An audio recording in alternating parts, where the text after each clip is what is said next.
Hi, I'm Patti Moreno, the Garden Girl. And I'm Mel Bartholomew from Square Foot Gardening. It's October. Happy Halloween, everybody. And we've got pumpkins in the garden this month. Well, and they're growing vertically. Did you do all your vertical? I absolutely did. I love seeing the pumpkins hanging off of my vertical support, and I actually give tours. You know, my friends and family come over and visit my garden, and they're just stunned when they see that pumpkin growing all the way up in the air. Yes, right. Now, a lot of people, at first, when you tell them that, they say, well, how do you hold it up there, and won't it fall off, and all that. But I found that pumpkins and squash and watermelon, even the stem that's holding it to the vine, grows larger as the fruit gets bigger. And it's nature's way of making sure that it holds it up.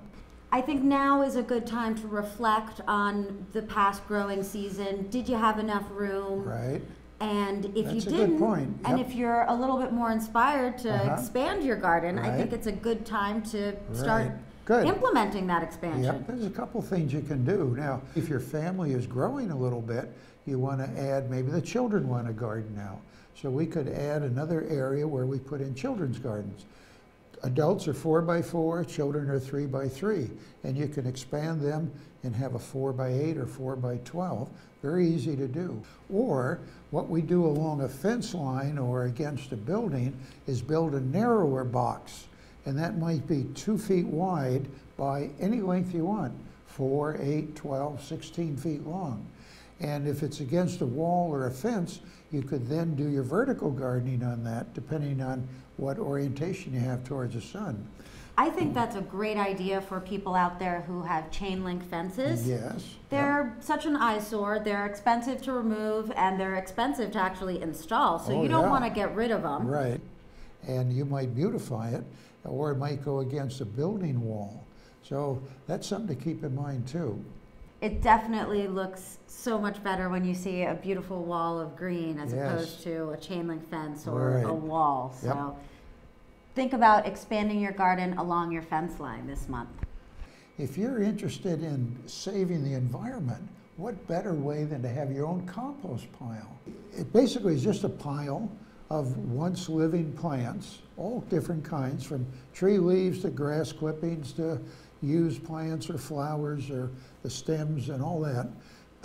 But it's going to take a long time for it to decompose by itself. So man says, well, I can't wait that long. So here's some tips on how you can have compost faster than the nature way. And by the way, they don't smell if you don't put in man-made things, and the rodents won't be attracted to it if you don't put in the kind of food that man has made, like baked goods. Anything cooked should not go in there. So pile everything up. If you chop it up in small pieces, it'll decompose faster. It's kind of like chewing, basically. You know, you chew your food. Yes. The better you chew it, the easier it is to digest. To digest. There, very good. Good idea. Well, the other thing, you want to keep the moisture content right. So your mouth knows how much saliva to mix with the food before it goes down to the tummy.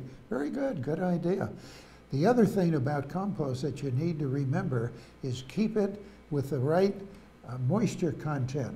Now, what is that? Well, it's not too wet and not too dry. It's kind of like cooking. You know, and you tell someone, don't make it too wet, but don't make it too dry. So after a while, you get to learn. If it's dripping out, if you take some up and squeeze it and it drips, it's too wet. If it's too dry, it won't decompose. Now, you can get fancy, and you can have a square pile. That's good too. You can put sides on it, or you can put a ring around of wire that'll hold it up. Or I like to build my compost piles out of the skids or pallets. The wood pallets, they're free. And you put 4 of them there and just tie the corners together, and you've got yourself a nice container. And the more you turn it, getting in there and churning it over, the faster it'll all decompose. Now, you don't have to do that, but it's a little more work, and people kind of enjoy that kind of work in the garden. They know they're going to have a beautiful compost after that. Well, that pretty much does it for October. I think so. You know, happy Halloween, everybody out there. I'm Patti Moreno, the Garden Girl. I'm Mel Bartholomew saying tune in next month. We've got some great tips for November.